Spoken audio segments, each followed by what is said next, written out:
Generally खाली येताना गाडीचा 50 किंवा 60 असतो, तर लोकांना ते सवय असते. पण सवय जेव्हा असते. वरच्या रॅकवर ठेवलेल्या बॅगावर खाली यायला लागल्या आणि जे रोजचे प्रवासी असते अवस्था, त्यांना समजलं अरे बापरे, आज कुठल्यातरी भलत्याच वेगाने गाडी चालली आहे. म्हणजे तुम्ही असं म्हणालात, की 2 रूल जे असतात त्याच्यामध्ये जी गॅप असते, त्यात एक त्या प्लास्टिकचं कोटिंग गॅपमध्ये टाकलं असतं. प्लास्टिकचं कोटिंग असतं. बरोबर प्लास्टिकचं आहे. कोटिंग असतं त्यामध्ये. प्लास्टिकचं कोटिंग असतं. त्यामुळे ते दोन्ही आयसोलेट राहतात आणि आयसोलेट जेव्हा होतात. त्याच्यावर चाक येतं, तेव्हा ते अच्छा आणि दोन्ही सर्किट पूर्ण होतं. आणि ते सर्किट सिम पूर्ण झालं की तो सिग्नल लगेच लाल होतो. WL हं. Whistle for level level crossing. Crossing आणि सिटी फॉर फाटक. सिटी सिटी सिटी फॉर फाटक. तर मला माझ्या मोठ्या साहेबांनी पण सांगितलं, "बोला तुला येतं ठीक आहे, पण तू यांच्यामध्ये काम करायला काम जायचं नाही. करायला जायचं नाही. बरोबर आहे. म्हणजे तुला ते लावतील कामाला आणि स्वतः निघून जातील, पळून निघून जातील कुठे." निघून जाते. कशासाठी पोटासाठी, खंडाळ्याच्या घाटासाठी, कशासाठी पोटासाठी, खंडाळ्याच्या घाटासाठी एवढं सुंदर म्युझिक अजून असं त्याच्यामध्ये वाटतं. अजून एक ते गाणं आहे. हिरव्या हिरव्या रंगाची झाडी झाडी घनदाट, घनदाट, सांग चेडवा दिसता कसो खंडाळ्याचो खंडाळ्याचो घाट. घाट. त्यामुळे माझं कधी पण मला पण हा प्रश्न खूप लोकांनी विचारला. माझं आवडतं इंजिन WDM2. आता जे निघाले ना WDG वगैरे, ते इंजिन नो डाऊट खूप ताकदशीर आहे. पण त्यांना जी अल्कोच्या फायरिंगची मजा होती. समजा आता तुम्ही कुठल्या पण गाड्या आणा. पण बुलेटचा जो अजूनपर्यंत जो लोकांना बुलेटचा अट्रॅक्शन ते दुसऱ्या कुठल्या आहेच आहे. गाडीचे अगदी तुम्ही अगदी नाही खरं शकत. आहे. दर्शको नमस्कार. ट्रॅव्हल विथ चारूच्या या विशेष भागात तुम्हा सगळ्यांचं स्वागत आहे. आपल्यामध्ये लहान मुलांचं एक गाणं आहे. झुकू झुकू झुकू वाघीनं गाडी, धुरांच्या रेषा हवेत काढी, पळती झाडे पाहूया आणि मामाच्या गावाला जाऊया. मामाच्या गावाला जायचं कसं तर ट्रेनने जायचं. लहान मुलांसाठी कुकगाडी, थोड्याशा मोठ्या मुलांसाठी आगगाडी आणि आपल्यासाठी ट्रेन. ट्रेन हे आबालवृद्धांचं आकर्षण आहे. माझं तर लहानपणापासूनच आकर्षण आहे आणि याच आकर्षणामुळे का काय आज मी ज्यांच्याबरोबर आहे आणि आपल्याला ज्यांचे अनुभव ऐकायला मिळणार आहेत असे प्रशांत परचुरेजी, की ज्यांनी गेले 36 वर्ष असंख्य आपल्या भाच्यांना असेल, आपल्या नातवांना असेल, गेले 36 वर्ष अगदी अव्याहतपणे मामाच्या गावाला सुखरूपपणे पोहोचवलं. मुख्य म्हणजे ज्यावेळेला ट्रेनमधनं आपण प्रवास करतो, निश्चिंतपणे आपण ट्रेनमध्ये बसतो, स्लीपर ट्रेनमध्ये झोपतो, पत्ते खेळतो, गप्पा करतो, झोप काढतो. हे सगळं ज्यांच्या विश्वासावरती आपण करतो ते ट्रेनचे लोको पायलट. तर प्रशांत परचुरेजी, तुमचं ट्रॅव्हल विथ चारूमध्ये खूप खूप स्वागत आहे. नमस्कार, मी प्रशांत परचुरे. मी 1985 साली रेल्वेमध्ये ॲज अ असिस्टंट म्हणून मी जॉइन केलं होतं आणि 2021 साली मी VRS घेऊन नोकरी सोडली. तर या 36 वर्षाच्या कारकिर्दीमध्ये जे मला चांगले वाईट अनुभव आलेत, ते मी सांगण्याचा प्रयत्न करणार आहे. आणि पण आपल्या सगळ्यांना माहितीच आहे, की रेलगाडी म्हटल्यानंतर आबालवृद्धांना अट्रॅक्शन असतं. अट्रॅक्शन असतं. अगदी बरोबर. आणि जिथे गाडी दिसेल, इंजिन दिसेल, तिथे लोकं किंवा आजोबा, नातू हे हमखास आणि इव्हन मोठे माणसं पण गाडी जोडताना, इंजिन काढताना हमखास येणारच. असा जॉब केल्यामुळे त्या ड्रायव्हरच्या सीटवर बसल्यानंतर जे मला काही चांगले वाईट अनुभव आले, ते मी तुमच्यासमोर सांगण्याचा प्रयत्न करतो आहे. खूपच छान. अनुभव आणि मला खात्री आहे की अनुभव एवढे इंटरेस्टिंग असतील आणि ज्यावेळेला आपण ट्रेनमधनं प्रवास करत असतो, त्यावेळेला काही-काही गोष्टी आपल्याला जाणवतसुद्धा असतात आणि त्या जाणवत असताना मात्र त्याच्या मागचं काय टेक्निक आहे किंवा त्याच्या मागचं सायन्स काय आहे, सिग्नल यंत्रणा कशी काम करते, रेल्वे इंजिन आणि रेल्वे ज्यावेळेला ट्रॅक चेंज करते. लहानपणी मला असं वाटायचं की जे इंजिन चालवणार आहे त्यांच्या हातामध्ये स्टेअरिंग असतं का काय आणि ते गाडी वळवतात का काय? तर या सगळ्या गोष्टी घाटामध्ये मागं 3 इंजिन का लावायला लागतात बँकर इंजिन?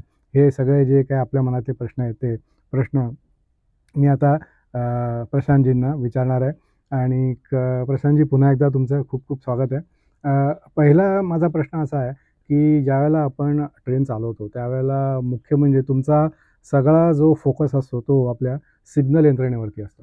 तर सिग्नलमध्ये लाल, पिवळा, हिरवा, ग्रीन, कधी-कधी डबल दिसतो, कधी-कधी असे ॲरो दिसतात, या साईडला एक ॲरो, या साईडला एक ॲरो. तर ती सिग्नल यंत्रणा काम कशी करते आणि हे जे ॲरो असतात किंवा डबल असतो किंवा ग्रीन नंतर नेक्स्ट सिग्नल येलो येतो का रेडच समजा येऊ शकतो, असं ह्याच्याबद्दल तुम्ही काय सांगाल? सर्वप्रथम सांगतो, की जेव्हा एखादी ट्रेन एखाद्या स्टेशनला येते, तेव्हा ती ट्रेन कुठल्या प्लॅटफॉर्मवर येते पूर्णपणे स्टेशन मास्टर जी सिग्नलिंग यंत्रणा असते, ज्याला सेंट्रल कॅबिन म्हणतात, हं, हं. ते ठरवतं. त्या जशी आपल्याकडे कारमध्ये आपलं जे व्हील असतं, त्याप्रमाणे आपण म्हणजे ड्रायव्हरला ती गाडी अशी वळवता येत नाही. ते सगळं डिसाईड केलेलं असतं सेंट्रल कॅबिनने. म्हणजे ज्याला आपण ॲक्टिव्हिंग व्हील म्हणतो, ते जे कारचं आणि आमच्या ट्रेनच्यामध्ये खूप जमीन आसमानचा फरक आहे. कारमध्ये तुम्ही वाटेल तिथे तुम्ही वळू शकता. ते इथे वळायचा स्वातंत्र्य आम्हाला नसतं. म्हणजे स्टेशन माताने ठरवलं आहे बाबा मला 5 नंबरला घ्यायचं आहे, 6 नंबरला हां. त्याप्रमाणे माझी गाडी जाणार आहे. त्यामुळे मला गाडी वळवण्याचा आमच्याकडे काही सोय नसते. मला फक्त बाबा जर माझी गाडी दुसऱ्या ट्रॅकला जाणार तर मला तो स्पीड कमी करायचा आहे, जेणेकरून आता जर्क नको वगैरे बसायला.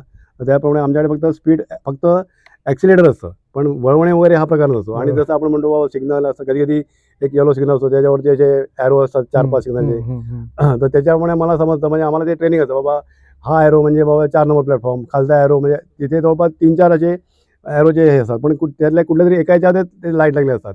आणि एक खाली येलो आणि वरचा असा ॲरो म्हणजे बाबा हां, पहिला ॲरो म्हणजे मी 4 नंबरला जाणार, दुसरा ॲरो म्हणजे मी 5 नंबरला अच्छा, जाणार. तर आरोप्रमाणे ते असं प्लॅटफॉर्म असतात. इंडिकेशन असतं. ते ट्रेनिंगमध्ये सगळं शिकवलं जातं. आणि दुसरी गोष्ट म्हणजे आता सिग्नल सिस्टीममध्ये आपल्या स्पेशली मुंबई डिव्हिजनमध्ये सगळे ऑटोमॅटिक सिग्नल सिस्टीम आहेत. तर आपल्याकडे साधारण पहिला सिग्नल असतो येलो, नंतर दुसरा सिग्नल येतो की 2 पिवळे असतात. त्याच्यानंतर बरोबर. मग 1 पिवळा येतो आणि त्याच्यानंतर मग लाल येतो. तर त्या अनुषंगाने जोपर्यंत ग्रीन सिग्नल मिळत असतो तोपर्यंत आपल्याला साधारणतः पूर्ण स्पीडनी गाडी चालवता येते. 2 येलो आल्यानंतर मग थोडा स्पीड कंट्रोल करावा लागतो. 1 येलो सिग्नल मिळाला की थोडा अजून जास्त कंट्रोल की आता बाबा मला पुढच्या सिग्नलला थांबायचं आहे. त्याप्रमाणे मला सिग्नल म्हणजे गाडी माझी किंवा लोकल म्हणा, ट्रेन म्हणा काय असेल ती मला कंट्रोल करायची असते. आणि सिग्नलिंग सिस्टीम पूर्ण जी आहे ती ऑटोमॅटिक असल्यामुळे ते ट्रॅक सर्किट असते. थोडं समजायला अवघड आहे, पण तो ट्रॅकमध्ये थोडासा एक असा करंट सोडलेला असतो. त्याच्यामुळे जेव्हा रेल्वेचं चाक त्या एका ट्रॅकवरून दुसऱ्या म्हणजे जोडलं जातं तेव्हा ते सिग्नल पहिल्यांदा लाल होतो, नंतर 2 पिवळे होतात, पहिले 1 पिवळा होतो, मग 2 पिवळे होतात आणि नंतर मग हिरवा होतो. नंतर मग तर त्याप्रमाणे अशी गाड्या त्या सिग्नल बदलत राहतात आणि सतत गाड्यांची वाहतूक चालू असते. त्याच्यामुळे हे होतं की प्रत्येक वेळा नाहीतर बटणं दाबून सिग्नल देण्यामध्ये वेळ जातो. तर ऑटोमॅटिक सिग्नल यंत्रणा असल्यामुळे पटापट सिग्नल आपोआप बदलत जातात आणि गाडीचा स्पीड बऱ्यापैकी मेंटेन राहतो. म्हणजे तुम्ही असं म्हणालात की 2 रूल जे असतात त्याच्यामध्ये जी गॅप असते त्यात एक त्या प्लास्टिकचं कोटिंग गॅपमध्ये टाकलेलं असतं. प्लास्टिकचं कोटिंग असतं. बरोबर प्लास्टिकचं आहे. कोटिंग असतं त्यामध्ये. प्लास्टिकचं कोटिंग असतं. त्यामुळे ते दोन्ही आयसोलेटर राहतात. आणि Isolate जेव्हा होतं. त्याच्यावर चाक येतं तेव्हा ते अच्छा, आणि दोन्ही सर्किट पूर्ण होतं. आणि ते सर्किट पूर्ण झालं की तो सिग्नल लगेच लाल होतो. एवढं सिंपल टेक्निक आहे. प्लास्टिकचं 2 रुळांमध्ये 2 रुळांमध्ये आयसोलेशन. प्लास्टिक आयसोलेशन, हं. म्हणजे जसं आपली नॉर्मल वायर असते त्याला वायरला वरनं कव्हर असतं बरोबर प्लास्टिकचं, त्याच तसं प्रकारे मध्ये आयसोलेशन आणि चाक त्याला चिकटलं की करंट पूर्ण होतो आणि वरचा सिग्नल light जातो. तरी ती इंजिन ज्यावेळेला क्रॉस होतं लगेच ते लाईट तेव्हाच लागतो. मी तेव्हाच बऱ्याचदा होतो. बरोबर. ट्रेनच्या दरवाज्यात उभा राहून पण प्रवास केला. Correct. तो ग्रीन सिग्नल बदलतो कसा, हां, तर तो तसा बदलतो. तसा बदलतो. प्रशांतजी, सिग्नलचं तर टेक्निक आम्हाला समजलं. बऱ्याचदा ना रेल्वेच्या लाईनच्या बाजूला पिवळ्या अक्षराच्या पाट्या असतात, त्रिकोणी, चौकोनी. हं. त्याच्यामध्ये काही अक्षरं असतात. वफा का डब्ल्यू किंवा एल असं काय त्याच्यामध्ये लिहिलेलं असतं. आम्हाला सर्वसाधारण माणसांना काही समजत नाही. त्याच्याबद्दल त्याच्यामागचं काय रहस्य आहे ते तुम्ही सांगू शकाल का? हां, जनरली आपल्याकडे W/L लिहिलं जास्त डब्ल्यू पाट्या ऑब्लिक बघायला एल लिहिलेलं मिळतात. असतं. बरोबर. म्हणजे व्हिसल फॉर लेव्हल क्रॉसिंग. म्हणजे साधारणतः जो बोर्ड असतो अच्छा. त्याच्या साधारणतः 800 मीटर किंवा 1 किलोमीटरच्या पुढे साधारणतः अप्रोचिंग तुम्ही लेव्हल क्रॉसिंग आहे. हं, हं. तर प्रत्येक ठिकाणीच काही असं लेव्हल क्रॉसिंग बंद नसतं, की ज्याला म्हणतात मॅन लेव्हल क्रॉसिंग किंवा अनमॅन लेव्हल क्रॉसिंग. जिथे गेट वगैरे असेल, बॅरियर असतात त्याला म्हणतात मॅन लेव्हल क्रॉसिंग. तिथे तो जास्त प्रॉब्लेम येत नाही. पण जिथे काही ठिकाणी अगदी दिवसभरात एखाद 2-4 गाड्या जातात, पण क्रॉसिंग ते महत्त्वाचं. अशा ठिकाणी ते सिटी काही ठिकाणी फा लिहितात, म्हणजे सिटी मारो आगे फाटक आहे. सिफा हां, हे सिफा हिंदीत लिहिलेलं झालं. असतं आणि व्हिसल हिंदीमध्ये. फॉर लेव्हल क्रॉसिंग हे इंग्लिशसाठी असतं. तर बाबा तुम्ही एक लेव्हल क्रॉसिंगला अप्रोच होत आहे तर तुम्ही व्हिसल मारा, म्हणजे जेणेकरून व्हिसल कुठल्या जर गाडीवर येणार असेल तर त्यांना ते इंडिकेशन जातं. आणि ते खूप आवश्यक असतं, कारण अशा प्रकारे ज्या ठिकाणी कोणी म्हणजे माणसं नाही आहेत, नुसतं लेव्हल अशा ठिकाणी भरपूर ॲक्सिडेंट होतात आणि ते केवळ दोघांच्या चुकीमुळे होतात. ज्या लोकांनी ट्रॅकवर त्यांनी पण बघायला हवं ॲक्च्युअली बघायला हवं. ही गाडी येते म्हणून. आणि आमची तर जबाबदारी असतेच, जिथे तो बोर्ड आहे तिथे मला व्हिसल मारायचीच आहे. WL हं. व्हिसल फॉर लेव्हल क्रॉसिंग आणि सिटी फॉर फाटक. सिटी फॉर फाटक. प्रशांतजी, खूपच इंटरेस्टिंग होतं आहे. म्हणून मी तुम्हाला व्हिडिओच्या सुरुवातीला सांगितलं की आपण जे ट्रेनमधनं जात असताना जे अनुभवतो त्या मागचं रहस्य म्हणा किंवा त्या मागची काय गोष्ट आहे ती या सगळी आपल्याला प्रशांतजींकडनं ऐकायला आणि समजून घ्यायला मिळणार आहे. सिग्नल यंत्रणेबद्दल आपण बोललो. ऐकत असताना अजून एक प्रश्न मनामध्ये आला.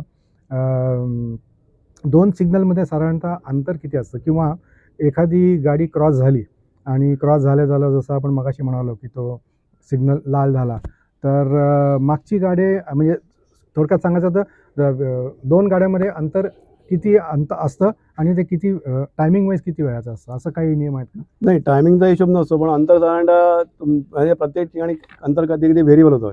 सगळ्या तुमच्या सेक्शनमध्ये धावणारी समजा लांब गाडी मेल एक्सप्रेस साधारणतः त्या अनुषंगाने त्याचं म्हणजे अंतर ठेवलं जातं की बाबा समजा एक गाडी एक सिग्नल लाल पास करून गेली तर हा जो लाल सिग्नल तो येलो व्हायला पाहिजे ना पुढे गेल्यानंतर. Yellow व्हायला पाहिजे. त्याच्या पुढचा जो सिग्नल साधारणतः त्या मालगाडीच्या म्हणजे त्या मेल ट्रेनच्या दुप्पट अंतरामध्ये साधारणतः तो पुढचा सिग्नल असतो, जेणेकरून तो सिग्नल पास केल्यानंतर तो सिग्नल लाल झाला की हा जो पाठीमागचा सिग्नल आहे तो येलो होईल. Yellow होईल. आणि हे म्हणजे असं निरंतर चालू राहतं. मग येलो नंतर अजून एक सिग्नल तो पुढे गेल्यानंतर मग एका येलोचे 2 येलो होतील. अजून समजा एक सिग्नल तो पुढे गेल्यानंतर मग डबल येलोचा ग्रीन होणार. ही सिस्टीम अव्याहत चालू असते, त्याला कुठे खंड पडत नाही. जोपर्यंत कुठे गाडी जात नाही तोपर्यंत सिग्नल जनरली ज्याला म्हणतात नॉर्मल एक्सपेक्ट, बाबा नॉर्मल सिग्नल कसा असणार तर हिरवा असणार आहे. हिरवा असणार. की गाडी पुढे गेली की तो लाल होणार, अजून पुढे गेली की 2 येलो होणार, अजून पुढे गेला की ग्रीन होणार. ग्रीन होणार. तर ही म्हणजे असे सतत ते चालूच राहतं.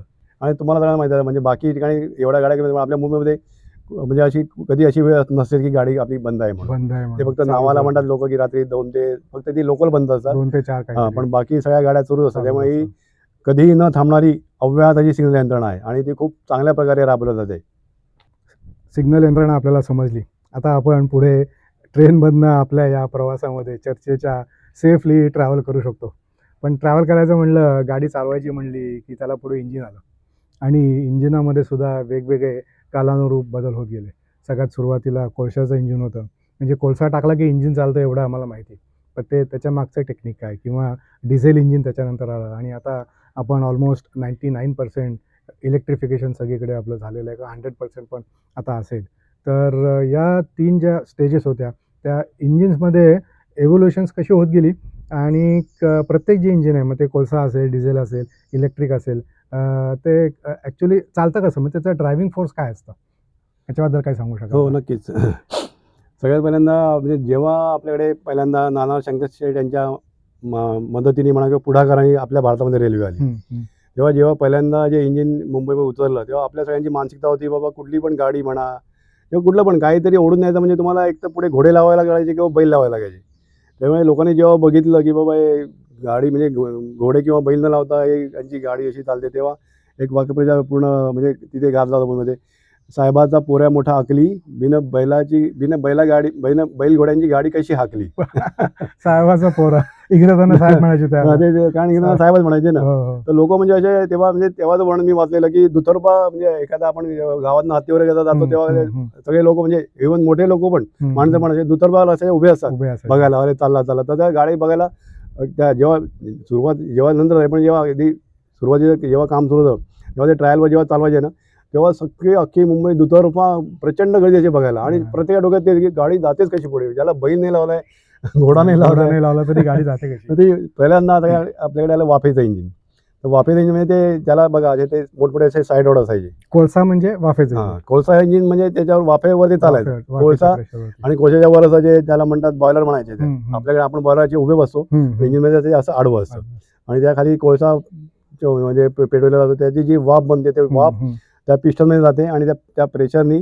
ते त्याचा रॉड असा मागे पुढे होत राहतो आणि ते चाक फिरत राहतं. ही संकल्पना खूप अगदी सुरुवातीची. पण नंतर कोळशाचं इंजिन सुरुवात आपली कोळशाच्या इंजिन पण होती नो डाऊट आणि ते खूप त्याच्यावर काम करणं त्रासदायक आहे. कारण एवढी प्रचंड उष्णता आणि तेव्हा आता काय व्हेंटिलेशन म्हणजे एवढे काय पंख्यावर काय पंखे होते पण ते जनरेटर आपले जसं डायनामो असतो आपल्या सायकलवर असा जुन्या काळातला फक्त फिरतोय एवढंच, बाकी पंख्याचा आमच्या नशिबाने जेव्हा मी 85 साली लागलो रेल्वेमध्ये आणि कल्याणाला रिपोर्टिंग केलं तेव्हा तोपर्यंत ती इंजिन सगळी फक्त शंटिंगमध्ये वापराय. म्हणजे मागाच्या डब्यांना हा डबा काढून त्या दुसऱ्या गाडीला लाव किंवा असे म्हणजे इन्फिरियर सर्व्हिसमध्ये होते ते इंजिन. आणि त्याच वर्षी ज्या दिवशी आम्ही जॉईन केलं कल्याणला ते आमचे जाधव साहेब म्हणून त्यांनी सांगितले बाबा हे यांचं फक्त आता 15 दिवस राहिले, इंजिन आहे सगळे स्क्रॅपमध्ये गेले, तर तुम्ही कृपया इंजिनवर जाऊ नका. कारण एक तर त्रासदायक तर आहेच पण तो स्टाफ पण थोडा इरिटेट होता. मग तुम्हाला विनाकारण तंबाखू म्हणून दे, बिडी पिऊन बघ वगैरे असं सवयी लागायला नको म्हणून त्यांनी खूप म्हणजे आम्हाला वडिलकीच्या नात्याने सांगितलं बाबा हे इंजिन तसे पण तुम्ही तसे जाणारच आहे तर तुम्ही शक्यतो अवॉइड करा. तरी पण मी एक हाऊस असते ना आपल्याला बाबा बघू तर घरी. तर आम्ही सुरुवातीला गेलो तर सर्वात प्रथम तर आम्हाला तिथे त्यात उभंच नव्हतं राहत यायचं. ते इंजिन हल्लं की आम्ही धडपडायचो. मग त्यांनी आम्हाला टेक्निक बाबा आता नॉर्मल उभं नाही राहायचं, पाय असे लांब करून उभं राहायचं जेणेकरून आपल्याला बॅलन्स करता येईल. मग पहिल्यांदा त्यांनी आम्हाला कसं उभं राहायचं ते शिकवलं. नंतर मग आता प्रश्न आला आमची पोस्टिंग होती फायरमन म्हणून. फायरमन म्हणजे काय रेल्वेतला फायरमन म्हणजे कोळसा घ्यायचा आणि तो बॉयलरमध्ये असा फेकायचा पाठीमागे. तर आता मी तेव्हा म्हणजे माझा हार्ट वजन असेल 45 किंवा 27 किलो, त्यामुळे एकदम मी रोड देतो म्हणजे तू क्या फायरिंग करेगा. म्हटलं मैं करके तो देखता हूँ. बोला ठीक आहे करो ट्राय. त्याचं जे उघडं झाकण असतं म्हणजे जसं आपलं प्रेशर कुकरचं झाकण असतं ना असं त्या टाईपचं असं टेक्निक असतं ते वजन खूप असतं पण ते आता त्यांनी मला दाखवलं. पहिलं तर मला ते दोन्ही हाताने पण उचलता नाही आलं. अरे बोला तू ड्रायव्हर कैसा काम करे बोला लेकिन बोला ऐसा नहीं उठाने का एक हात से बोला खुलता है बोला देखो आता त्यांनी मला शिकवलं तसं पटकन उघडा. आम्ही ते कोळसा भरला ते शॉवरमध्ये असा फेकला.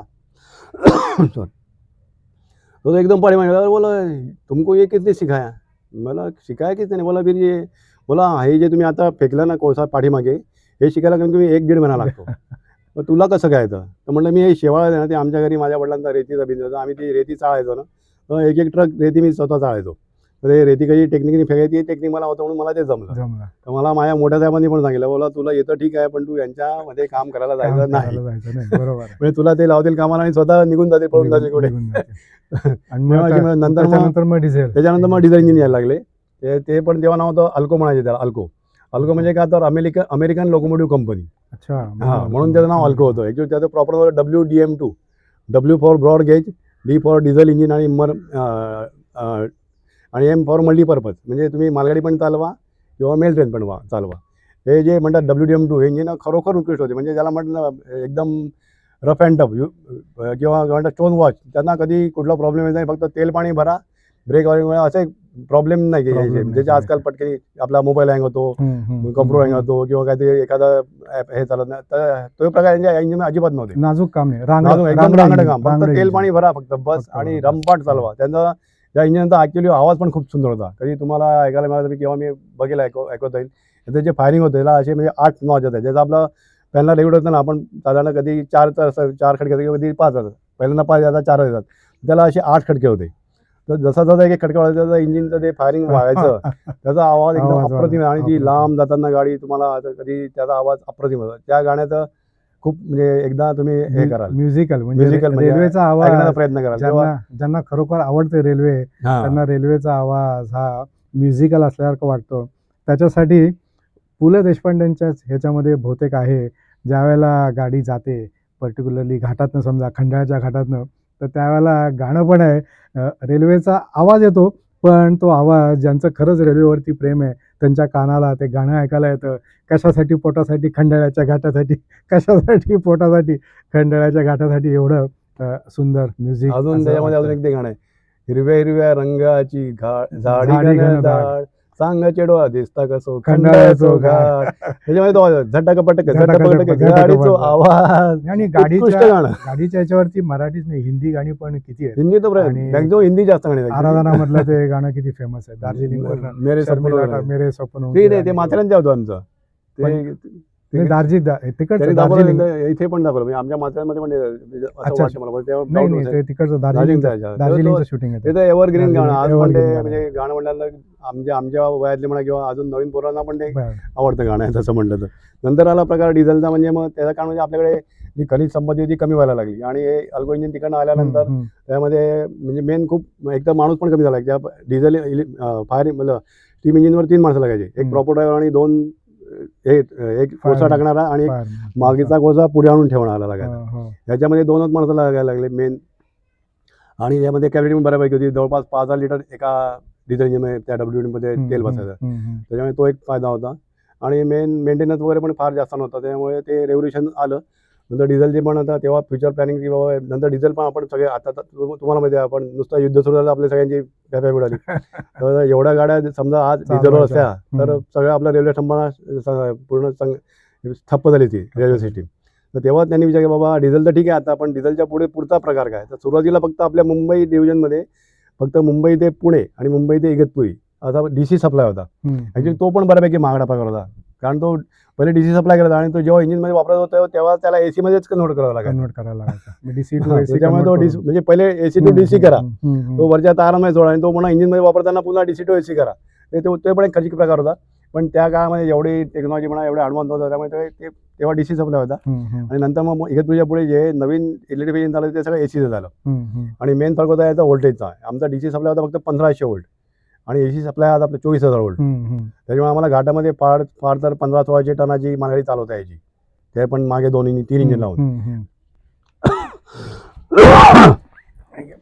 आता तो 24,000 व्होल्टचा आल्यामुळे जवळपास म्हणजे आता आम्ही 5200 टनची मालगाडी म्हणजे जवळपास एका त्या वेळच्या दोन हिशोबाने म्हणलं 3 मागाड्या आम्ही एकत्र घेऊन जातो. एवढा म्हणजे फरक पडलाय. पहिल्यांदा आम्ही 16 आधी शीटांची एक आधीच्या काळामध्ये 1200 16 वोल्टचा शीट सप्लाय होता सप्लाय होता 1500 व्होल्टचा, 1500 1500 व्होल्ट व्होल्टचा. डीसी. तेव्हा मागणी त्याची 16 शीट आणायची फक्त. आणि तो एसी मध्ये कन्वर्ट झाल्यावर किती व्हायचा? आता एसी मध्ये आला नाही. आता जो आपल्या एसीचा हे झालाय ते आहे 24,000 व्होल्टचा. तो कुठल्या कुठे गेला हां, म्हणजे त्याच्यामुळे म्हणजे आम्ही आता 52 बापरे. शीटांची मागणी घेऊन जातो. त्यामुळे तो वेळ पण वाचला आणि एकाच वेळा पहिल्यांदा हार्डली 18 डबे, 20 डबे, 22 डबे, आता 52 डबे, 55 डबे पण आम्ही 58 डबे आपण घेऊन जातो म्हणजे एकत्र. 1200 टन म्हणताय तुम्ही? हां, 1200 1500 टन टन. 1500 टन म्हणजे जवळजवळ 70 ते 80 ट्रकचा माल कमीत कमी हं. एका ह्याच्यामध्ये. हं. आता 5200 टन जातो. 5200 किंवा 5800 टन जातो आता. तो एक खूप एक रॅपिड फायरचा प्रश्न तुम्हाला विचारतो आधीच. हां. तुम्हाला जर का चॉईस दिला कोळसा, डिझेल आणि इलेक्ट्रिक, तुम्हाला कशावरती जास्त मजा आली चालवायला? डिझेल इंजिनचं लाईफ खूप छान होतं. डिझेल म्हणजे इंजिनचं. मस्त याला खिडकीवर पण बाजूला मोठी आय स्पेस मोठी. खिडकी होती आणि म्हणजे ते मनात जे भावना जे आता फायरिंग जसे आपण काही लोकांना बुलेटचा आवाज हां, हां, ऐकतो. हां. ते बुलेटचं बुलेट. फायरिंग आणि अल्कोचं फायरिंग एकदम सेम. मला पण हा प्रश्न खूप लोकांनी विचारला. माझं आवडतं इंजिन WDM2. आता जे निघाले ना WDG वगैरे ते इंजिन नो डाऊट खूप ताकदशीर आहे. पण त्यांना जी अल्कोच्या फायरिंगची मजा होती. समजा आता तुम्ही कुठल्या पण गाड्या आणा. पण बुलेटचा जो अजूनपर्यंत जो लोकांना बुलेटचा. अट्रॅक्शन ते दुसऱ्या कुठल्या आहेच. गाडीचे अगदी नाही अगदी आवडेल. खरं आहे, अगदी खरं आहे. नवीन नवीन त्या गाड्या आल्यात दुसऱ्या देशातल्या आल्यात ना कुठल्या यामा आहे किंवा यामा सुझुकी म्हणा आहे. सुझुकी आहे त्या कुठल्या पण होंडाच्या. असतील त्या गाड्या म्हणजे बुलेट मोटरसायकल. बुलेट ती बुलेट शेवटी. पण शेवटी बुलेटच्या दणकट. बुलेटला पण पर्याय नाही. बुलेटच्या फायरिंग जे ते त्याला पण पर्याय नाही. लेह लडाखला तुम्हाला वरती हाय अल्टिट्यूड डोंगरात जायचं असेल तर शेवटी तुम्हाला बुलेटवरच बुलेटच जावं लागतं. तिथे आपल्या गाड्या सगळ्या नाही दुसऱ्या नाही चालल्या. स्टर्डी आणि एकदम मजबूत. तसं डिझेल इंजिन एकदम स्टर्डी आणि मजबूत. आणि बोलता बोलता प्रशांतजींनी कोळशाच्या इंजिनावरती फायरमनचा उल्लेख केला. तुमच्यापैकी शोले पिक्चर जर का कोणी बघितला असेल तर त्या ट्रॅकवरती पुढे ओंडके ठेवलेले असतात. धर्मेंद्र अमिताभ बच्चन त्या इंजिनामध्ये असतात आणि ते ओंडके उडवायचे म्हणून ते हातामध्ये असं फावडं नाही त्याला काय म्हणतात ते? शेवाळ शेवाळ शेवाळ घेऊन कोळसा त्या इंजिनात टाकतात. म्हणजे त्याला जेणेकरून पॉवर जास्त यावी. ते फायरमन म्हणजे काय तुम्हाला जर का आता हल्लीच्या पिढीला माहिती नसेल तर तो शोले पिक्चरमध्ये तो शॉट आहे. ते कोळसा घेऊन आत टाकायचा तो शॉट अगदी अवश्य बघा. प्रशांतजी इंजिनाचा विषय आपला आता आलाच आहे. तर एक प्रश्न असा अजूनही विचारायचा आहे. हल्लीच्या काळामध्ये ना अंधारामध्ये म्हणजे अंधार झाला रात्रीच्या वेळेला ज्यावेळेला इंजिन जातं त्यावेळेला 2 सेक्शनमध्ये कधी-कधी पेंटॉग्राफच्या इथे वरती स्पार्किंग होतं आणि स्टेशन जर का असेल तर ते जास्त बघायला मिळतं. अदरवाईज एक 5-6 किलोमीटर नंतर पेंटॉग्राफच्या इथे स्पार्किंग बघायला मिळतं. ते का म्हणजे मध्ये वायरीचा काही जॉईंट असतो का ते स्पार्किंग कशामुळे होतं? ते जे स्पार्किंग दिसतं त्याला 2 कारणं असतात. हं, हं. एक तर अखंड आता समजा मुंबईपासून तुमची अगदी पार दिल्लीपर्यंत आहे वायर लागलेली वरती बरोबर. तर एकाच वेळा कारण एवढ्या प्रत्येक ठिकाणी ते पॉसिबल नाही एका ठिकाणी म्हणतो. तर ते असं मध्ये-मध्ये त्याला आयसोलेशन असतं. की बाबा इथून समजा मुंबई ते समजा भायखळ्यापर्यंत एक वायर असते. मग त्याला पॅरलल दुसरी वायर जोडली असते. म्हणजे त्यांचा कॉन्टॅक्ट एकमेकांना नसतो. पण याच्यातनं पेंटाग्राफ ओके. दुसऱ्या लाईनवर आला की ते मध्ये स्पार्किंग येतं. आणि कधी-कधी आता हे पेंटाग्राफ आणि ती वरची जी कॉपर वायर असते कुठे एखादा म्हणजे धूळ बसली म्हणा हं, किंवा हं, असं हं. काही एखादा हं, हं. आता वातावरणात दुसरे पण पार्टिकल असतात. म्हणजे मेटलचे पार्टिकल आपल्याला दिसत नाही ते. पण ते कॉज तो ते होतं तिथे लागला तर ते जेव्हा सप्लाय आणि खालून हे घासत जातो पेंटाग्राफ. हं, हं. त्याच्यामुळे जशी आपण धार लावतो ना तर ते धार लावताना कसं ते हे होतात स्पार्किंग ना होतं, स्पार्किंग. स्पार्किंग होतं. सेम तो हो. प्रकार होतो. म्हणजे रिसिव्हर असं काही नसतं. हं, हं. पण तो होतो आणि अंधारामध्ये दिसतो. दिवसा पण होत असतो पण दिवसा दिवसा कळत नाही पटकन. आपल्याला कळत नाही. अंधारा पडला की ते कळतं. तर तो एक कारण होतं की जिथे त्याच्यामुळे. आयसोलेटेड असतात म्हणजे साधारण असे एक सेक्शन संपला आणि दुसरा सेक्शन सुरू झाला तर तिथे जेव्हा तो काढून तो हे जातो हं, पेंटा हं, हं. तेव्हा स्पार्क हमखास होतो. हमखास होतं. आणि रात्रीच्या प्रसंगी तो आपल्याला विशेषतः दिसतो मेन म्हणजे. विशेषतः दिसतो. हं. म्हणजे मुख्य म्हणजे तुम्ही म्हणालात की वायर जी असते वरची लावलेली ओव्हरहेड कंटिन्यूअस नसते. मध्ये त्याला आयसोलेट केलेली असते Yes, yes, ठराविक बरोबर. पिरियड नंतर. कारण एवढं कंटिन्यू तुम्ही सप्लाय करू शकत नाही. नाही करू शकत. कारण मेन आपल्याला सप्लाय म्हणजे व्होल्टेज तेवढे कायम ठेवायचं. Voltage, 24,000 हां. व्होल्ट जेवढं तुम्ही इकडनं सुरुवात केली आहे जसं आपण पडायला समजा इथे सुरू केला इथून समजा हं, हं. 5 किलोमीटर सोडला तर जे फोर्स तुम्हाला मिळेल समजा 15 मीटरवर 50 मीटर 100 तो तो force तुम्हाला मिळणार फोर्स नाही. शेवटपर्यंत मिळू बरोबर, शकणार नाही. बरोबर. म्हणून मग ते तो व्होल्टेज कॉन्स्टंट ठेवण्यासाठी मध्ये असे आयसोलेशन केलेलं असतं. थोडा बरोबर. भाग केलेला असतो. प्रशांतजी सिग्नल यंत्रणा झाली, इंजिन झालं, पेंटोग्राफ झाला, आता मागे डबे. आमच्यासारख्या प्रवाशांना डब्यामध्ये बसायचं आहे. डब्याच्या ज्या रचना आहेत त्या डब्याच्या रचनामध्ये सुद्धा बरेच बदल होत गेले. लोखंडी डबे होते, मग ॲल्युमिनियमचे काही कोच आले असं पण माझ्या वाचनामध्ये आलं. आणि आता सध्या LBH कोच फेमस आहेत. म्हणजे रेल्वेचे जे लोक आहेत ऑफिशियल ते सांगतात की आता LBH कोच आलेत, तुमचा प्रवास अजून आरामदायी होईल, तुमचा प्रवास अजून चांगला सेफ असेल, सुरक्षित असेल, तर हे LBH कोच आणि आधीचे कोच ह्याच्यामध्ये काय फरक आहे? अगदी जुनं गेलं तर इंग्लंडच्या वेळेला जे आपले डबे होते ना रेल्वेचे हम्म, ते हम्म. ऍक्च्युली लाकडाचेच होते. हो, लाकडाचे होते. अगदी बरोबर आहे मॅक्झिमम तुमचं. लाकडं लाकडाचं वापरलं डबे जायचं होते. हो, हो. आणि खाली जे फ्लोरिंग होतं ते सिमेंट त्याचं बघा हम्म, ते हम्म. त्याचे म्हणजे डिझाईनचे त्याचे मोझॅक टाईल वाले मोझॅक आपले टाईल खाली वाले. फ्लोरिंग असायचं. त्या त्या प्रकारचं ते वेळेस. बरोबर असं आहे. असं असायचं. नंतर मग दुसरं थोडं अजून ॲडव्हान्स आलं की बाहेरचा पत्रा लोखंडी आला. हां. पण आतलं जे होतं मॅक्झिमम ते लाकडीच असायचं. आता जो LBH कोच आहे तो ॲडव्हान्स टेक्नॉलॉजी मधला. त्यात मॅक्झिमम नुसतं स्टील नाही तर स्टेनलेस स्टील वापरलं गेलं आहे. ओके. त्याच्यामुळे ते दिसायला पण चकाचक असतात, मजबूत पण असतात. त्याच्यामध्ये जी म्हणजे आपण ज्याला म्हणतो बाबा काय हां. त्याचं सस्पेन्शन जे म्हणतात ते एअर सस्पेन्शन आल्यामुळे बऱ्यापैकी पहिल्यांदा खूप म्हणजे असं जर बसायचा किंवा थोडा कुठे एखाद्या जिथे काम चालू वगैरे असेल तर तिथे अजून जास्त जर बसायचे. त्या डब्यामध्ये तो प्रकार खूप बऱ्यापैकी कमी झाला आहे. आणि एक दुसरी म्हणजे जी कोणाला माहिती नाही किंवा खूप कमी लोकांना माहिती असेल तर यांची जी सिस्टीम जी बनवली गेली ना आणि कुठलंही पण म्हणजे जर वाहन असेल तर तुम्हाला सर्व गोष्टी विचार करतो. बाबा एक नॉर्मल जेव्हा ते पळत आहे 100च्या स्पीडनी 150च्या स्पीडनी तेव्हा कसं जाईल, तेव्हा तुम्हाला कसा फील येईल. आणि समजा इच्छा कोणाची नसेल अपघात व्हावा, पण समजा अपघात झाला तर पहिल्यांदा काय व्हायचं, असा अपघात वगैरे काही झाला ना तर डबे एकमेकावर चढायचे असे. चढायचे. हो, हो. हा एक कोणाच्या लक्षात येतं, जुने चढायचे. फोटो बघाल ना तो एक प्रकार होता. तर याच्यामध्ये त्यांनी म्हणजे आता ॲडव्हान्स टेक्नॉलॉजी असं काही झालं ना तर डबे एकमेकांच्या वर चढणार नाही, ते खालीच एकमेकांच्या बाजूला जातील खाली जाते. पण एकमेकांवर नाही. ती खूप म्हणजे नुकसान कमी चांगली चांगली पद्धत सिस्टीम आणलेली आहे रेल्वेने. आणि मुळात हे डबे खूपच स्वच्छ दिसतात.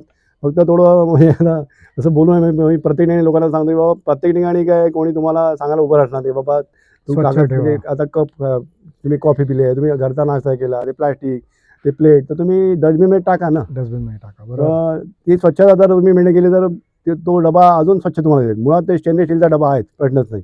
आणि समजा जर आपण आता कचरा वगैरे जर आम्ही हे केलं यावर लक्ष केलं तर सगळ्यांचा प्रवास सुखकर होऊ शकतो. अगदी बरोबर आहे. रेल्वेमध्ये पण असं असतं लिहिलेलं, रेल्वे ही आपली राष्ट्रीय संपत्ती आहे आणि आपल्या स्वतःच्या घरात आपण ज्या पद्धतीने राहतो, जितक्या चांगल्या पद्धतीने राहतो, तसंच रेल्वेच्या डब्यांचा सुद्धा वापर करायला पाहिजे. चहा प्यायल्यावरती कप बाहेर खिडकीतून न टाकणे किंवा शेंगावाले विकायला येतात, शेंगा खाऊन शेंगाची सालं खाली पडतात. तर शक्यतो असं न करणे. लांबचा प्रवास असेल तर एखादी प्लास्टिकची का असेना आपण पिशवी आपल्याबरोबर घेऊन सगळं सामान त्या पिशवीत टाकून नंतर डस्टबिनला टाकू शकतो ना किंवा स्टेशनला डस्टबिनला टाकू शकता. कुठेतरी आपली खिडकीवर फेक बाहेर अगदी बरोबर आहे. एवढा म्हणजे कचरा खूप अगदी बरोबर आहे. म्हणजे आता रेल्वेचे लोक तर प्लॅटफॉर्म असेल, रेल्वेचे रूळ असतील किंवा डबे असतील ते स्वच्छ ठेवायचा प्रयत्न तर त्यांच्याकडनं पण खूप होतो. पण आपल्या हातामध्ये पण बरंच काही आहे की आपण आपली रेल्वे स्वच्छ कशी ठेवू शकतो. स्वच्छतेचा एक विषय निघाला म्हणून तुम्हाला एक सांगतो. हो, आता अगदी आपल्याला जी बहुतेक मी 12 ते 14 वर्षानंतर मी लोणावळ्यात काम केलं. हम्म, हम्म. जेव्हा सगळ्या गाड्यावर निघून गेल्यानंतर रात्री सफाई कामगार आमचे तिथे काम करतात ब्रिजवर वगैरे. हम्म. लिटरली दिवसभर लोकांनी जे गुटखे वगैरे थुकलेले असतात ना ते लोक ते साफ करतात. एवढं बघताना म्हणजे मनाला वाईट वाटतं ना की बाबा प्लॅटफॉर्मच्या प्लॅटफॉर्मचे जे ब्रिज ओव्हरब्रिज वगैरे असतात ना ते लोक बिंदास थुकून जातात दिवसभर. हे लोक बिचारे रात्री ते स्वतःच्या हाताने ब्रशनी जरी म्हणलं तरी शेवटी तुम्हाला हात तिथपर्यंत पोहोचायचं आहे ना ते खूप वाईट वाटतं. म्हणजे मी तर म्हणतो आपला देशाला लागलेला राष्ट्रीय रोग आहे गुटखा. गुटखा म्हणजे राष्ट्रीय रोग. जरा एखादा राष्ट्रीय प्राणी असतो, राष्ट्रीय पक्षी असतो, त्याचा रोग म्हणाल तर मी सांगेल गुटखा खाणे. सगळ्यांना माहिती आहे. आणि मी तर म्हणतो प्रत्येकाला आवाज लागतो की एकदा फक्त व्हिडिओ बघा त्या टाटा हॉस्पिटलचे, ते किती म्हणजे साईड परिणाम होतील. तर हा पण याच्यावर थोडा विचार केला तर शेवटी एखाद्या म्हणजे देशात इम्प्रेशन पडतं काय होतं बाबा मी माझं घर स्वच्छ ठेवतो, माझ्या आजूबाजूला परिसर स्वच्छ ठेवतो. तर मी ज्या गाडीने रोज जातो किंवा मी जेव्हा केव्हा गाडीने जाईल तर ते पण माझं घर तुम्ही समजा ना. अगदी बरोबर आहे. की नाही म्हणजे येणारा पण दुसरा तुम्ही जर स्वच्छ केलं की तुम्हाला बघून 4 माणसं नक्की स्वच्छ करणार. पण तुम्ही जर तिथल्या तिथे बसून तिथेच करायला लागला तर थोडं विषयांतर होऊ शकतं, वाटेल कुठं. पण मला स्वच्छतेवर मी लोकांना आवर्जून म्हणजे रिक्वेस्ट करतो. कारण आमच्या ट्रॅकच्या बाजूला एवढा प्रचंड कचरा बसलेला असतो. प्लॅस्टिकच्या पाण्याच्या बाटल्या, आता त्या बाटल्या आता कमी दिसतात का बरं. हे जे लोक जे फिरतात ना आपण त्यांना म्हणतो बाबा गुन्हा ते विचारे दिवसभरात कमी कमी 1000 400 500 बाटल्या एवढ्या मोठं घेऊन घाटातनं खाली चालत येतात.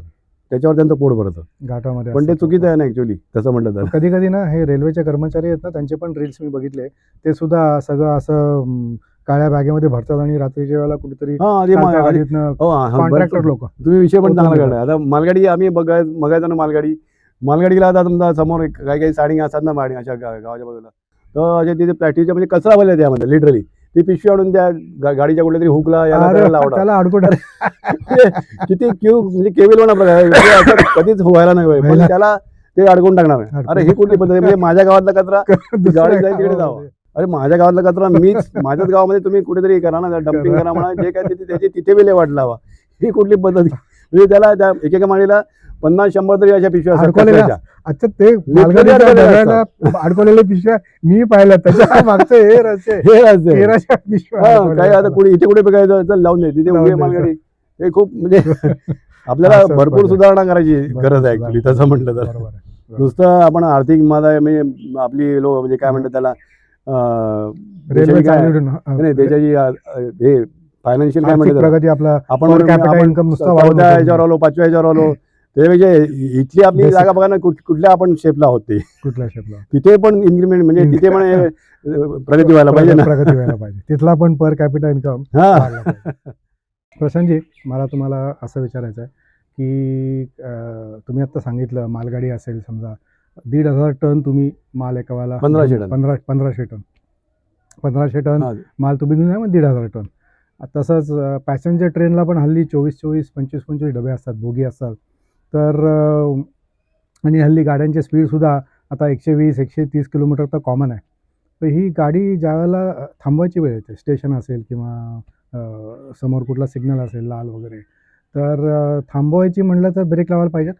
आणि एवढं मोठं वजनाचं ब्रेक लावून गाडी थांबवायची. कधी सायकल चालवताना सुद्धा उतारावरती ज्यावेळेला ब्रेक दाबतो त्यावेळेला दोन्ही पुढचा मागचा करकचून असं ब्रेक दाबायला लागतं. बरोबर. तसं रेल्वेमध्ये सुद्धा पुढचे मागचे ब्रेक अशी काही असते कन्सेप्ट किंवा एअर ब्रेकची कन्सेप्ट होती किंवा अजून तुम्ही मगाशी म्हणालात बोलता बोलता व्हॅक्यूम ब्रेक. तर ह्याच्यामध्ये ही कशी सगळी डेव्हलपमेंट होत गेली आणि ब्रेक लागतात म्हणजे नक्की काय होतं? सुरुवातीला आपल्याकडे जी रेल्वे आली होती त्यामध्ये व्हॅक्यूम ब्रेक असायचा. व्हॅक्यूम ब्रेक म्हणजे असं सिलेंडर असायचं, त्याच्यामध्ये एक पिस्टन असायचं आणि ते ज्याला व्हॅक्यूम म्हणजे निर्वात केल्या जेव्हा पोकळी एखाद्या ठिकाणी पोकळी. पोकळी निर्माण झाली की ते त्याचे जे सिलेंडर असायचं ते पिस्टन जे असायचं ते वजनाने खाली यायचं आणि जेव्हा आपण ब्रेक लावायचो ते निर्वात आपण डिस्ट्रॉय करायचो, म्हणजे त्यामध्ये आपण हवा टाकायचो. आलं लक्षात. सॉरी तुम्हाला मी थांबवतो.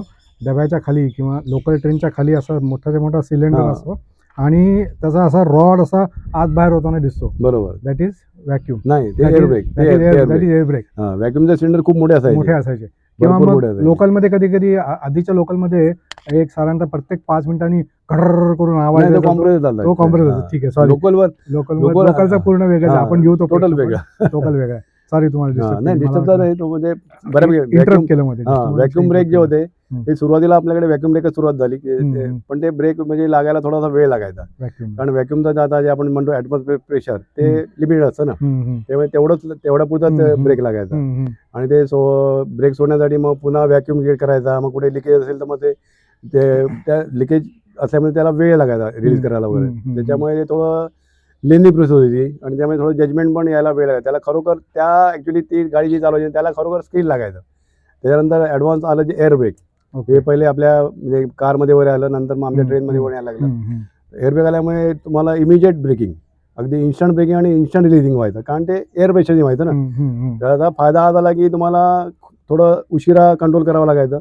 जास्तीत जास्त वेळ तुम्हाला जास्तीत जास्त स्पीडने पळता येतं आणि गाडी थांबवायला खूप कमी वेळ लागतो आणि तो जो ब्रेक तुम्ही लावला असेल तो सोडायला पण खूप कमी वेळ लागतो. आणि तिसरं एक पण ब्रेकिंग आहे ते बहुतांश लोकांना माहीत नसेल आणि ते थोडं म्हणजे सर्रास वापरलं जात नाही. ते असतं डायनामिक ब्रेकिंग म्हणा किंवा इलेक्ट्रिकल ब्रेकिंग. ओके. ह्याच्यामध्ये एक फायदा हा होतो की जेव्हा आपण नॉर्मल ब्रेक लावतो तेव्हा जो आपलं ब्रेक ते पॅड असतं किंवा ब्रेक शू म्हणतो आपण त्याला, चाक आणि याच्यामध्ये चाकाला ते लागतं तर ते वेअर अँड टेअर होतं. त्याच्यामुळे त्यामुळे ते म्हणजे चाक तर खराब होत नाही पण तो जो ब्रेक शू म्हणतो आपण किंवा त्याला म्हणतात ब्रेक ब्लॉक तो झिजतो. तर जेव्हा तुम्ही इलेक्ट्रिकल ब्रेकिंग करता तेव्हा तो वापरामध्ये येत नाही. ओके. तो तुमचं वेअर अँड टेअर त्यामध्ये वाचतो. ते ब्रेकिंग असताना ते फक्त इंजिनला लागतं. त्या इंजिनमध्ये जे मोटर्स चालू असतात तर ज्याला आपण रिजनरेशन म्हणतो किंवा डायनामिक म्हणतो ते इलेक्ट्रिकल ब्रेकिंग असतं. म्हणजे समजा चाक या दिशेने फिरत असेल ना तो करंट उलट्या दिशेने फिरतो, त्यामुळे ते चाकाला असं थोडं ऑब्स्ट्रक्ट करतो फिरण्यापासून. तर ते पण ब्रेकिंग असतं, ते पण एक खूप चांगलं असतं. त्यामुळे आपलं वेअर अँड टेअर बऱ्यापैकी वाचतं. विमान ज्यावेळेला लँड होतं, लँड झाल्यावरती विमानाच्या इंजिनाचं जे आहे त्यांचं रोटेशन ते रिव्हर्स रोटेशन करतात. म्हणजे पुन्हा हवा जी मागे जात असते रिव्हर्स रोटेशन करून ते विमानाचा पण ब्रेक हां, लावतात की. तसाच लावतात. तसा लावतात बरोबर. तसं हे बरोबर. तुमचं इलेक्ट्रिकल ब्रेकिंगचं टेक्निक पण तसंच आहे. करेक्ट तसंच त्याच प्रकारचं. ब्रेकचा आपला विषय निघाला आहे. त्याच्यावरनं एक जुनी एक मला खूप ही आठवली गोष्ट पेपरमध्ये आणि त्यावेळेला बातम्यांमध्ये पण ती खूप गोष्ट गाजली होती. ती म्हणजे इंद्रायणी एक्सप्रेसची. इंद्रायणी एक्सप्रेस मला जे माहिती आहे ती घाटामध्ये थांबली होती. काहीतरी इंजिनमध्ये फॉल्ट झाला, काय झालं माहिती नाही आणि दोन्ही ड्रायव्हर खाली उतरले होते आणि अचानक इंद्रायणी एक्सप्रेस परत सुरू झाली. तर ती नक्की काय म्हणजे त्याच्यामधलं टेक्निकल रिझन्स त्याच्यामागचे काय होते? आता आपला ब्रेकचा विषय निघाला आहे. तर म्हणून मग म्हटलं की ते ब्रेक फेल झाले होते. काय झालं होतं? तो ती काय गोष्ट आहे? काय घटना आहे ती? तेव्हा नुकतंच आमच्या मुंबईमध्ये एअरब्रेक सिस्टीम नवीनच सुरू झाली होती. अच्छा, म्हणजे व्हॅक्यूमवरनं व्हॅक्यूमवरून आपण एअरब्रेकवरती शिफ्ट झालो आणि Shift ती झालो पहिली होतो. गाडी होती इंद्रायणी एक्सप्रेस. अच्छा. त्याच्यामुळे तेव्हा नवीन सगळं होतं. पण ॲक्च्युली सगळं ट्रेनिंग खरोखर व्यवस्थित दिलं गेलं. म्हणजे असं लोकं म्हणतात बाबा सरकारी काम त्याला काय तसं नव्हतं. ॲक्च्युली ऑथेंटिक ज्याला म्हणतात किंवा सायंटिफिक ट्रेनिंग सगळं प्रत्येकाला दिलं गेलं होतं. आपण हा जो प्रकार घडला तो काही गोष्टी अशा जेव्हा तुम्ही जी सिस्टीम जेव्हा तुम्ही फील्डमध्ये राबवता तेव्हाच काही फॉल्ट तुम्हाला माहीत पडतात. दर्शको, हा व्हिडिओ नेरळला प्रशांतजी यांचा फार्म हाऊस आहे. त्या फार्म हाऊसवरती मस्त आउटडोअरमध्ये आम्ही आत्तापर्यंत शूट करत होतो. तुम्हाला अचानक बॅकग्राऊंड बदललेली दिसेल. शेजारच्या एका रिसॉर्टमध्ये रेन डान्स सुरू झाला आणि त्या rain dance music, loud music आम्हाला ऐकायला लागलं. म्हणून आम्हाला नाईलाजास्तव त्यांच्या रूममध्ये यावं लागलं. आपण इंद्रायणी एक्सप्रेसबद्दल बोलत होतो. हां, बरोबर. तर जेव्हा व्हॅक्यूम ब्रेकवरून रेल्वेने ठरवलं की बाबा सर्व गाड्या आता एअरब्रेकवर चालवायच्या, तर मुंबईमध्ये आमची पहिली गाडी आपली इंद्रायणी एक्सप्रेस एअरब्रेक करायची ठरवली. ओके. आणि त्याप्रमाणे मग तिचे रेक्स आले एअरब्रेकचे. इंजिनमध्ये बदल करून ते इंजिन पण ते तेवढ्यासाठी बनवले गेले. सगळं प्रॉपर ट्रेनिंग म्हणजे खरोखर उत्कृष्ट ट्रेनिंग दिलं गेलं. आमच्याबरोबर सगळे ऑफिसर, इंजिनियर्स वगैरे असायचे. ती गाडी लोकांना सुरू करण्याच्या अगोदर 10 दिवस जवळपास आम्ही अगोदर रोज रिकामी गाडी मुंबई ते पुणे जायचो आणि पुणे ते मुंबई वापस यायचो असं. आणि त्यात सगळं म्हणजे सगळ्या प्रकारचे ट्रबल शूटिंग आम्ही स्वतः प्रॅक्टिकल करून बघितले होते. किंवा असं झालं तर काय करायचं, तसं झालं तर काय करायचं. पण हा जो प्रकार इंद्रायणी एक्सप्रेसच्याबद्दल घडला तो म्हणजे असा कोणाच्या लक्षात येत नव्हतं की असं पण होऊ शकतं. आणि जनरली जेव्हा एखादी कोणती नवीन सिस्टीम तुम्ही हे करता इम्प्लिमेंट करता तेव्हा जेव्हा तुम्ही ती वापरायला सुरुवात करता तेव्हा त्यातले म्हणजे कमी म्हणा किंवा लूपहोल्स माहीत पडतात. तर हा प्रकार झाला. ती गाडी पुण्यातनं सुटली होती व्यवस्थित बरोबर, लोणावळ्याला बरोबर थांबली. आणि जे लोणावळा ते कर्जत जे हॉल्ट आहेत खाली येताना लोकांना आता कशाला थांबायचे, डायरेक्ट तुम्ही खाली येतं. पण ते कंटिन्यू जे ब्रेकिंग होत राहतं तर एअर प्रेशर जे मेंटेन करायचं, एअर प्रेशर जे सिलेंडरमधलं मेंटेन करायचं ते संपत जातं हळूहळू. म्हणून ते पुन्हा एकदा रिचार्ज करायचं. म्हणून ते अशा टेक्निकल हॉल्ट ॲक्च्युली 3 ठिकाणी थांबते गाडी. हां, 3 ठिकाणी. पहिला हॉल्ट असतो खंडाळा, नंतर आपलं मंकी हिल कॅबिन असते आणि समजा मिडल लाईनने आली तर ठाकूरवाडी किंवा प्रॉपर मेन लाईनने गेली तर नागनाथ कॅबिन. म्हणजे 3 ठिकाणी थांबून ते जी हवा मी वापरली असते ब्रेकिंग करणारी ती पुन्हा एकदा आम्ही भरून घेतो. तेवढा रे तो हॉल्ट असतो.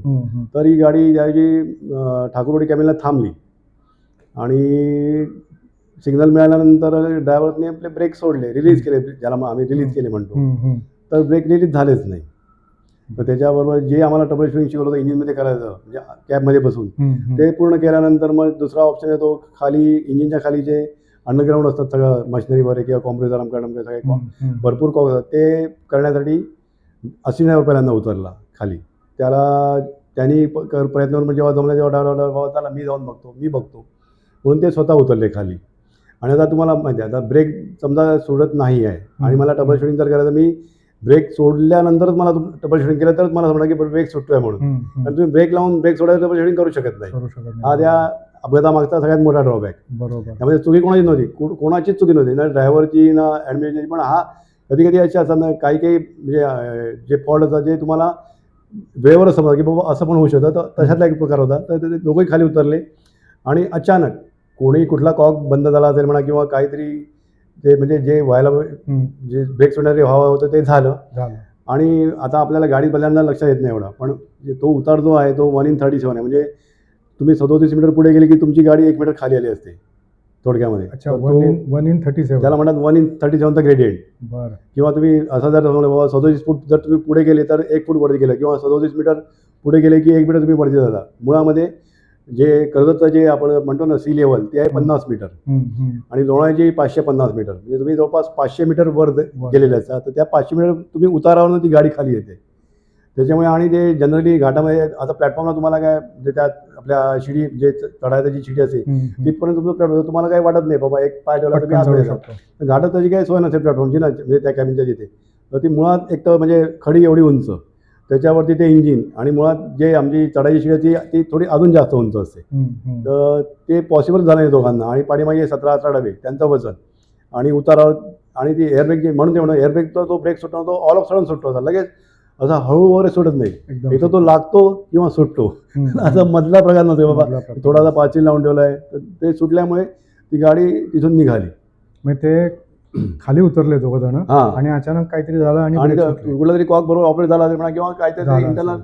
म्हणजे सेल्फ म्हणतात ना सेल्फ डिटेक्ट Mechanical सारं काहीतरी झालं हम्म, मेकॅनिक ते झालं आणि ती गाडी सुटली.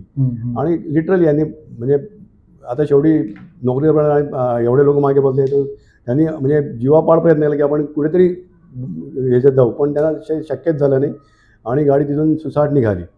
जनरली खाली येताना गाडीचा 50 किंवा 60 असतो तर लोकांना ते सवय असते, पण सवय जेव्हा वरच्या रॅकवर ठेवलेल्या बॅगावर खाली यायला लागल्या आणि जे रोजचे प्रवासी असते अवस्था त्यांना समजलं अरे बाबा आज कुठल्या तरी भलत्याच वेगाने गाडी चालली आहे.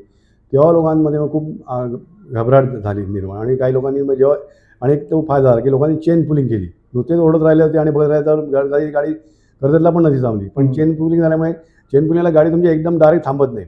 चेन पुलिंग झाल्यानंतर आम्हाला असं इंजिनमध्ये एक इंडिकेशन येतं की बाबा कोणीतरी चेन ओढली आहे तर तुम्ही ती गाडी थांबवा. पूर्णपणे चेन पुलिंगनी गाडी थांबत नाही, ते आम्ही थांबवतो. अच्छा तुम्हीच थांबवता. नाही तर मी जर ठरवलं बाबा ठीक आहे म्हणजे थोडंसं अजून 65 खर्च घेऊन जाईल तुम्ही नेऊ शकता, पण आम्हाला ते इंडिकेशन बाबा कोणीतरी चेन पुलिंग झाली म्हणजे मग मी आमचा असिस्टंट ड्रायव्हर पण मागे बघतो, पाठीमागून गार्ड पण बघतो की बाबा प्रेशर का बरं कमी होतं, ते दोन्ही साईडनी काय गाडी डिल झाली का, कोणी पडलं आहे का, कोणी कुठे आग लागली आहे का, ते सगळ्या ड्युट्या आम्हाला दिल्या ते त्यांनी म्हणजे ते आम्ही पालन करतो. पण हे असं झालं की त्याला कोणाला काहीच करू शकलं नाही आणि जेव्हा लोकांच्या लक्षात आलं की बाबा गाडी खरोखर खूपच जास्त स्पीडने पळते तर तेव्हा लोकांनी चेन पुलिंग केल्यानंतर ती कर्जत स्टेशन याच्यावर सिग्नल होतं होम सिग्नल म्हणतात तिथे गाडी येऊन तिथे त्याला लेवल लोड मिळाली आणि थोडासा पाचली ब्रेक लागतो या चेन पुलिंगमुळे, तेव्हा ती गाडी थांबली. हा म्हणजे खूपच दुर्दैवी अपघातच म्हणता येईल. खरं तर याला कुठलाच म्हणजे आता म्हणू शकत नाही की बाबा मी जबाबदार आहे किंवा ॲडमिशन जबाबदार आहे. हा एक ज्याला अपघात म्हणतात, अपघात म्हणजे ज्याची कुठलीही पूर्वसूचना असते किंवा जे ध्यानीवानी नसतं होतं त्यालाच अपघात म्हणतात. अचानक घडलेली घटना म्हणजे ॲक्सिडेंटमध्ये त्याला असं कोणी असं कोणीतरी केलं किंवा त्यात मानवी चूक कबूल करतो मी की दोघंही उतरले, पण त्याला पर्याय नव्हतं. शेवटी आपल्याला एक सिनियर माणसाला वाटतं अरे बाबा यांनी बघितलं त्याला जमलं किंवा नाही जमलं, मी जाऊन क्रॉस चेक करतो म्हणजे त्या हिशोबाने ते उतरले खाली. पण ॲक्च्युली त्याला चुकी म्हणता येणार नाही, कारण बोलता बोलता तुम्ही किंवा तुमचं जे फेसबुकचं पेज आहे त्याचा आपण नंतर उल्लेख करूच आपल्या दर्शकांसाठी. त्याच्यामध्ये पण असा उल्लेख मी वाचला की तोच तर असा काही नियम नव्हता की दोघांनी खाली उतरायचं नाही. हां ते तर होतच ना. त्याच्यानंतर त्यानंतर सर्व गेले बाबा काही पण झालं तरी ड्रायव्हरने इंजिन सोडायचं नाही, इंजिन सोडायचं नाही असं. ट्रबल शूटिंग झालं नाही तरी झालं एक वेळ, पण स्पेशली घाटामध्ये आणि ते एक तर चढाव तरी असतो किंवा उतार तरी असतो, त्यामुळे त्या स्पॉटला कुठल्याही प्रकारे आपण इंजिनच्या म्हणजे ड्रायव्हरने इंजिनच्या खाली उतरायचं नाही. हा नियम चेन पुलिंग केल्यामुळे गाडी थांबली. यस, चेन पुलिंगमुळे ती थांबली आणि बऱ्यापैकी त्यात आमच्या लोकांची पण बदनामी झाली, प्रशासनाची पण बदनामी झाली, पण शेवटी तर नाही होतं कारण ती पूर्णपणे सिस्टीमच नवीन आलेली होती आणि हा प्रकार पुढे घडला पण होता. असा घाट मला वाटतं भारतामध्ये फार कमी ठिकाणी आहे, त्यामुळे हे गृहीत धरल्याच नव्हतं की बाबा असं पण होऊ शकतं. सुदैवाने कुठली जीवितहानी झाली नाही. हां, जीवितहानी झाली नाही, सगळेजण फक्त घाबरले लोक बऱ्यापैकी. घाबरणं अहो तुम्ही आता सांगताय तर मला घाम फुटलाय. ते ट्रेनमध्ये बघा मी घाम फुटतोय. तुमची ती फेसबुकची मी पोस्ट वाचली, ती वाचताना सुद्धा अंगावर शहारे आले. त्यावेळेला जे लोक असतील ते तर, आणि घाट म्हणजे आपला टर्नचा घाट, तो घाटाचा वेड्या वगैरे वळला म्हणजे एकदा इकडे पडतो म्हणून एकदा तिकडे पडतो. ऐकताना घाम आला तर त्या एवढ्या स्पीडमध्ये रिस्कीच होतं ॲक्च्युली. पण सगळ्यांची पूर्व पुण्य म्हणा किंवा आम्ही काय म्हणतो बाबा आमच्या घाटामध्ये आमच्या इथे एक नागनाथ कॅबिन आहे, तिथे आता लोक काय म्हणे अंधश्रद्धा वगैरे म्हणतील, पण माझा मी जे नोकरी केली 36 वर्ष विना अपघात, त्याच्यामध्ये देवाचा पण नक्कीच काहीतरी हात असणार 100%. कारण पूर्णपणे परफेक्ट असूच शकत नाही माझ्या मते तरी. बरोबर आहे, बरोबर आहे. दैव म्हणजे आपण ज्याला प्रारब्ध किंवा आपलं नशीब म्हणतो, तो अनुभव मी खूप वेळा घेतला आहे. प्रारब्ध असतं म्हणा किंवा तुमच्या मागे कोणीतरी उभं असतं. दर्शको, भाग 1 आपण इथेच थांबवतोय. भाग 2 मध्ये असेच तुम्हाला सरांचे अनुभव, वेगवेगळे किस्से ऐकायला मिळतील. हा भाग 1 तुम्हाला जर का आवडला असेल तर या व्हिडिओला लाईक करा, कमेंट करा, म्हणजे ज्यावेळेला भाग 2 आपला येईल थोड्याच दिवसामध्ये येईल, एक 3-4 दिवसाच्याच गॅपमध्ये येईल. ज्यावेळेला भाग 2 येईल त्यावेळेला तुम्हाला भाग 2चं तुमच्या यूट्यूबमध्ये पॉपअप अगदी आपोआप येईल. हा व्हिडिओ बघितल्याबद्दल खूप खूप धन्यवाद. भेटूया भाग 2मध्ये. केटल गार्ड केटल गार्डचा उद्देश हा की बाबा कुठलं जनावर आलं तर ते बाहेर फेकलं जावं. बाहेर फेकला. पण तुमची जर गाडी स्पीडमध्ये असेल तर ते बाहेर फेकल्या जाईल, नो डाऊट. पण तुमची जर गाडी कमी स्पीडमध्ये असेल तर ते फेकल्या जात नाही. नाजूक प्रश्न आहे खरं तर हा, की बऱ्याचदा आपण बातम्यांमध्ये बघतो. आता तुम्हाला विचारताना पण माझ्या अंगावर शहारा येतोय. बिना चपलांना गेलो होतो वरपर्यंत की बाबा माझ्या हातून जे पाप झालं असेल, बाबा माझ्या हातून चुकत झाली पण याला म्हणजे पाप म्हणता येणार नाही. इनडायरेक्टली मी त्यावेळेला जबाबदार होतो. नकळत तर ते झालेलं प्रायश्चित्त कारण म्हणून मी बिना चपलांना वरपर्यंत गेलो होतो. घाटाबद्दल मला अजून एक प्रश्न विचारायचा आहे. 3 बँकर मागे असतात आणि एक मेन इंजिन पुढे असतात. कंट्रोल कोणाकडे असतो? म्हणजे मागच्या 3 इंजिनाकडे असतं का पुढचा ड्रायव्हर जो असतो त्याच्याचकडे सगळा कंट्रोल नाही, असतो? हे इंजिन खेचतं का मागचे लोक ढकलतात?